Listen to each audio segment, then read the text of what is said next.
আজকে আমি আপনাদের সকলের সামনে এসেছি সাধারণ একজন নাগরিক হিসেবে। আমি একজনের মা, আমি একজনের মেয়ে। আজকে 15ই আগস্ট, স্বাধীনতা দিবস। দেশ আমাদের স্বাধীন হয়েছে, ঠিক কথা। আমরা কতটা স্বাধীন হয়েছি বলতে পারেন? সত্যি কি আমরা স্বাধীন হয়েছি? আমরা কি স্বাধীনভাবে ঘুরতে পারছি? সারা ভারতবর্ষের মহিলারা কি আজ স্বাধীনভাবে ঘুরতে পারছে?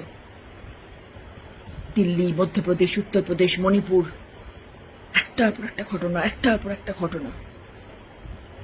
আমরা মেয়েরা কবে স্বাধীনভাবে ঘুরতে পারবো? এটা সবার আগে প্রশ্ন। আমরা কেন করতে পারছি না?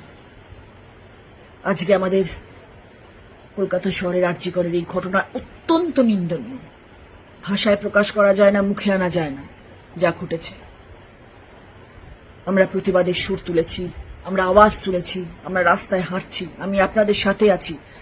এই রকম মহিলাদের আওয়াজ আমার মনে হয় না ভারতবর্ষের আগে কোথাও উঠেছে। সাবাস সেই জন্য সব মহিলাদেরকে আমি স্যালিউট জানাচ্ছি। তাই জন্য আপনারা যেটা করেছেন, আমি আপনাদের সাথে আছি। মহিলা হিসেবে আমি আপনাদের সাথে আছি, বিশ্বাস করুন। এই আওয়াজ উঠিয়ে রাখবেন যতক্ষণ না সুবিচার পায় মমিতা দেবনাথ। এই আওয়াজটা তুলে রাখবেন। মমিতা দেবনাথের বাবা মা যেন সুবিচার পায়, দোষী যেন শাস্তি পায়। এই আওয়াজটা তুলে রাখবেন। আছি আপনাদের সাথে।